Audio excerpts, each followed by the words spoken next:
Algebra 2, Unit 9, Chapter 9, Parabolas, Ellipses, Hyperbolas. So this is just one of the simple problems where they're giving you two of the three things and you need to find the third. So I highly encourage you to draw a drawing. Even if it's not perfect, it'll definitely get the ball rolling. So there's your vertex. Directrix, y equals -1 is going to be a horizontal line right there. Remember, we called this the soil, and this is the vertex. So that tells us that this is 4 units. We need to go 1, 2, 3, 4 units up to find the focus, which we called the pistil.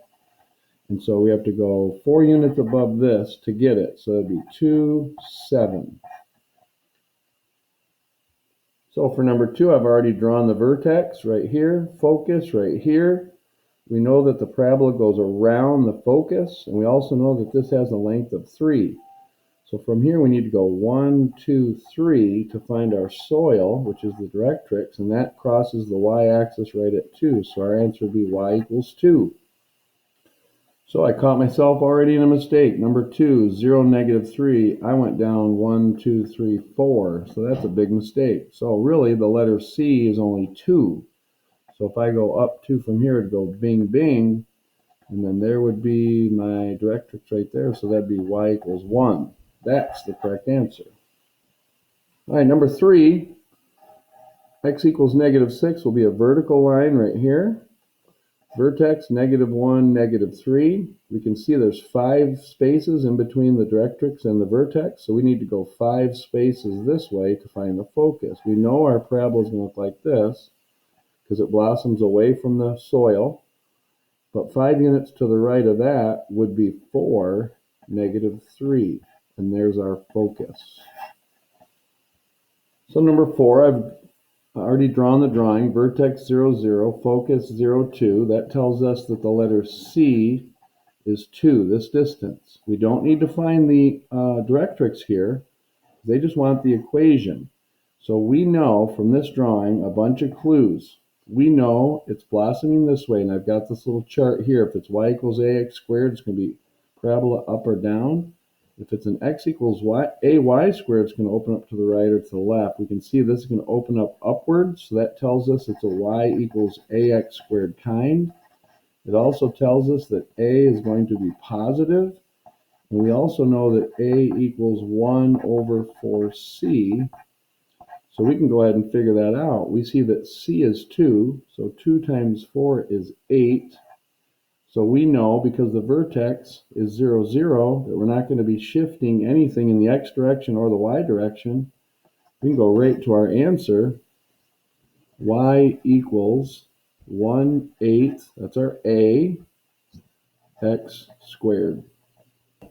Okay, number 5, I've taken the drawing. Focus 0, -1 is right here. Directrix, y equals 5. I screwed it up. I drew it in the wrong spot. Go figure. All right, that changes everything. So we know that y equals 5 is going to cross the y-axis, not the x-axis. So that would have been wrong. So let's concentrate here. If the focus is 0, -1, that's down 1. If the directrix is up 5, that means there's 6 spaces between the directrix and the focus. That means there needs to be 3 spaces here or 3 spaces here, which is telling me C equals 3. Now with this picture, I've got a lot of clues. Number 1, it's going to be a y equals ax squared kind, because those are the kind that are up or down, and this one's down. We also know that a has to be negative. Remember, the formula will not give that to you. You need to just know it. And then number 3, we're going to go ahead and figure out what a is. It's 1 over 4c. We know that c is 3. So 3 times 4 is 12, but remember this clue, you can't forget it, you got to put that in there. So in the 4th step, we're going to go y equals -1/12 x squared. Now there needs to be a 5th step because our vertex has been shifted. Remember this one was 0, 0, so we were done. This one, you can see there's a shift in the y value for the vertex, so we've got to change this, and what that does, and we talked about it in the class, is it's going to be y minus 2 equals negative 1/12 x squared. I gotta make sure that negative shows up. Number 7, remember the generic idea is that a squared is always bigger than b squared. So we see that this is bigger than this. We can say, aha, a squared is 16, b squared is 9. So a is 4, b is 3. We go 4 in the x direction. So 1, 2, 3, 4. 1, 2, 3, 4. And then 3 in the y direction. 3 in the y direction. And there is our wonderful ellipse. Now it does say find the foci. The formula is a squared minus b squared equals c squared. So that'd be 16 minus 9 equals c squared. So 7 equals c squared. Bada boom, bada bing, do the right thing. We know that the center of this ellipse is 0, 0. We also know that the foci are always on the major axis, so we have to go that way and that way, the square root of 7. So that means the foci would be plus or minus the square root of 7, 0.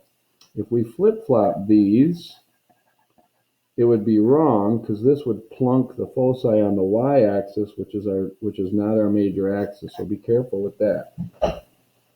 Number 8, a little harder than number 7. We see that this is already equal to 1, and that is a requirement for ellipses.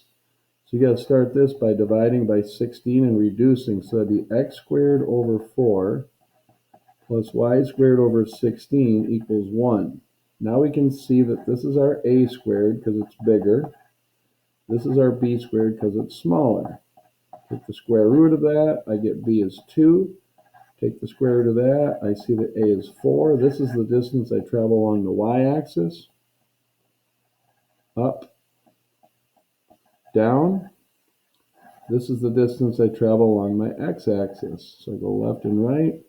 You can see that your y-axis is your major axis, which is huge when you're talking about the foci. So I'm going to just piggyback this formula. So a squared is the bigger one, minus b squared equals c squared. So that's 12 equals c squared. Bada boom, bada bing, do the right thing. So I get plus or minus square root of 4, square root of 3, 2 square root of 3. We need to travel up and down from the center of the ellipse to find these. So that would be 0 plus or minus 2 square root of 3. It has to be on this axis, which is my y-axis. Now on to hyperbolas. A little different. This is a squared because it's first, not because it's bigger. It just happens to be bigger. So a squared is 36. So a is 6. So this is my b squared because it comes second, or it's the negative part. So b squared equals 25. So b is 5. This is the distance I travel along my y-axis. 1, 2, 3, 4, 5. 1, 2, 3, 4, 5. This is the distance I travel along my x. 1, 2, 3, 4, 5, 6. 1, 2, 3, 4, 5, 6. And remember, we're not making ellipses. We're making hyperbolas. So we have to make our hyperbola box. We draw in our asymptotes. And because it starts with the x squared, that means this is my x-axis in both directions. That means this is my vertex and this is my vertex. This is not, because of the way it's written. So this would go like that and follow the asymptotes. And there you've got it drawn. But we do need to find the foci, which are going to be in here and here somewhere on the x-axis. So here's the question. But the formula is a squared plus b squared equals c squared. So that'd be 36 plus 25, which is 61, equals c squared. So I take the square root, bada boom, bada bing, do the right thing. But remember what I said, we got to go this way and this way. So my foci would be plus or minus the square root of 61, comma 0. Last one, notice this equals 1, and that's a requirement for the equation of a hyperbola. This equals negative 16, so we have to divide it all by a negative 16. Now there's a little math trickeration. Notice the positive stuff comes first, then the negative stuff comes second. We're going to follow this pattern. while we reduce this. So we would get 1 equals, notice this right here would be a positive thing, so I'm going to write that first. So that would just be y squared over 1, and then this would end up being my negative, so I'm going to write minus x squared over 16. Remember what we said, a squared is always first, if we write it this way. That's why I tell you to write it that way. So a squared equals 1, b squared equals 16, so we take the square root, we know that a is 1, take the square root here, and b is 4. So I got to go 1 unit up the y-axis and down, and then 4 units along the x. 1, 2, 3, 4, 1, 2, 3, 4.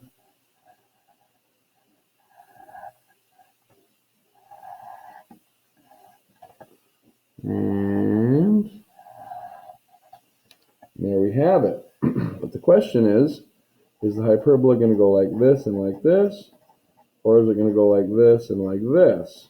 Well, because it starts with the y squared, we know it's going to engulf the y-axis, so it's got to be like that. That means this is my vertex and this is my vertex. So it's going to go out like that, out like that, like that, like that. To find the foci, I got to use that formula. So a squared is 1, b squared is 16. So I get 17 equals c squared. Bada boom, bada bing, do the right thing. So remember, we need to go this way, the square root of 17, and this way, the square root of 17. So what does that mean?